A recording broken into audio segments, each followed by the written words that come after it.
In the busy town of Ibadan, two sisters, Tenny and Tony, were born just a year apart.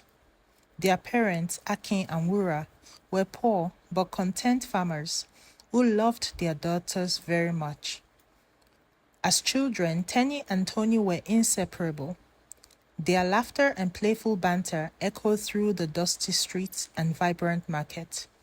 They shared secrets, dreams, and a bond that seemed unbreakable.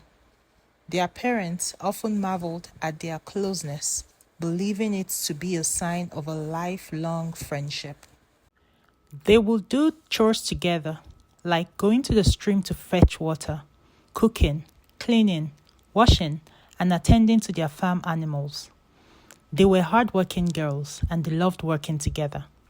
However, as they entered their teenage years, the bond between Tenny and Tony began to fray. Tenny, the older of the two, became more focused on her academics and social circles, leaving Tony often feeling abandoned and resentful. The once inseparable sisters started to drift apart, each forging a different path in life. They would quarrel over petty things, but usually made up shortly after. Years went by, and Tenny got married to a successful businessman called Ade. They lived a life of comfort and luxury. They had two children, Mimi and Jimmy, who were the pride of their lives. On the other hand, Tony fell in love with a kind-hearted teacher, Kunle. Their life was modest, but filled with love and laughter. They too had two children, Femi and Fola, who were the center of their world. Tragedy struck when Kunle died in a car accident, leaving Tony devastated and struggling to make ends meet. With her children just 8 and 7 years old, Tony found herself unable to provide for them. Desperate and heartbroken, she turned to her sister Tenny for help. "Tenny, please help me," Tony pleaded, tears streaming down her face. "I can't take care of Fola and Femi. They need a stable home. I can't give them that right now." Tenny, though initially hesitant, agreed to take in a nephew and a niece. "They can stay with us," she said, a voice lacking the warmth Tony had hoped for. "But remember, my home has rules." Years passed, and Femi and Fola endured unimaginable hardship at their aunt's house.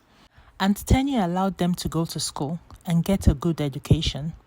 But at home, they were forced to do all the chores alone, often working late into the night. Their meals were sparse, and they were constantly reminded of their place in the household. "Mimi, Jimmy, come for dinner," Tenny would call, a voice filled with affection for her children. Femi and Fola, on the other hand, would be lucky to get the leftovers. Despite their harsh treatment, Femi and Fola grew stronger and determined to be good children they have always been. They excelled in their studies, finding solace in their academic achievements. Their determination to succeed was fueled by the desire to escape their aunt's oppressive household. Mimi and Jimmy, in contrast, grew up pampered and lazy. They had everything handed to them on a silver platter. They never learned the value of hard work. Their grades suffered, and they lacked the drive and ambition that characterized their cousins. One night, Femi forgot to put off the tap properly after a long and tiring day of washing a pile of heavy fabrics his aunt had bought earlier in the day. She made him wash them several times, despite them having a washman who comes to the house on the weekends to wash clothes for the house. The dripping tap unfortunately flooded the whole kitchen area. When they woke up in the morning, Femi, as he usually wakes up first, panicked at the sight of the flooded kitchen. He began to mop as much as he could, but his aunt came during the process and shouted mean words at him. Femi tried to explain, but she wouldn't let him. Instead, she squeezed his ears and told him he was having no food that day. Femi cried as he remembered how his mom and dad used to care for them so deeply. This incident made him even more determined to do his best in his studies so that he and his sister would have better lives. Days went by. Femi and Fola continued to excel in their studies and became well known at their schools for outstanding performance. One stormy night, as the rain poured against the windows, a heated argument erupted in the house. Mimi and Jimmy had failed their exams again, and Tenny was furious. "Why can't you be more like Femi and Fola in your studies?" Tenny screamed at her children. Her face was red with anger. "They work so hard and get good grades, while you two just do nothing and waste time."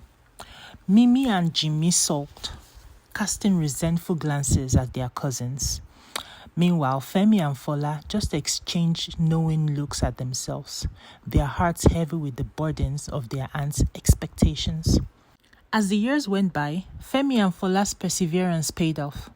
Femi earned a scholarship to study engineering abroad, and Fola, she was accepted into a prestigious medical school. The day they left Tenny's house was bittersweet. They were free from oppression at last, but the scars of their years of suffering remained. Mimi and Jimmy struggled to find their footing in life. Their lack of discipline and work ethic made it difficult for them to succeed. Tenny watched helplessly as her children floundered, regretting the way she had raised them. One evening, as the sun set over the town, Tenny received a letter from Femi. She sat in the garden, the letter trembling in her hands as she read. "Dear Aunt Tenny, I hope this letter finds you well. I want to thank you for taking us in when we had nowhere to go, and also for giving us a good education. Despite the hardship, you gave us a roof over our heads and a chance to succeed. For that, we are grateful. I also want to tell you that Fola and I have built a house for our mother.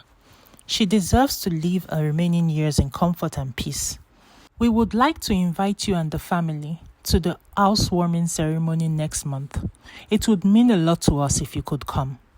Sincerely, Femi." Tenny's hands shook as she finished reading the letter. She felt a pang of guilt and regret, realizing the stark difference between the lives of her own children and those of her niece and nephew. She knew she had failed her children. The day of the housewarming arrived, and Tenny, along with Ade, Mimi, and Jimmy, made their way to the new house. It was a beautiful home, a testament to Femi and Fola's hard work and success. The ceremony was filled with joy and laughter, a glaring contrast to the tension that had plagued their household for so many years. As Tenny looked around, she saw the love and respect that Femi and Fola had for their mother, Tony, who managed to have aged gracefully, stood beaming with pride. It was a moment of reckoning for Tenny, who had realized that despite everything, her sister had managed to raise remarkable children. Later that evening, as the festivities died down, Tenny approached Tony. "Tony, I owe you an apology," she said, her voice breaking. "I was rather cruel to Femi and Fola. I thought I was doing what was best, but I was wrong. Can you ever forgive me?" Tony looked at her sister, her eyes filled with a mix of emotions. "Tenny, we all make mistakes. What is important is that we learn from them. Femi and Fola have forgiven you. So have I. But you will need to be there for Mimi and Jimmy now. They need you now more than ever." Tenny nodded, tears streaming down her face. "Thank you, Tony. I will make things right." In the weeks that followed, Tenny made a concerted effort to mend her relationship with her children. She encouraged Mimi and Jimmy to pursue their passion and supported them in their endeavors. Slowly, the rift that had formed in their family began to heal. Femi and Fola continued to excel in their respective fields, their success a testament to their resilience and hard work. They remained so close to their mother and visited her more often, cherishing the time they spent together.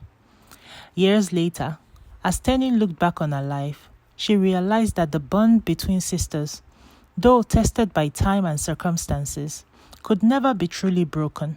She had learned the hard way that love and kindness were far more powerful than wealth and status.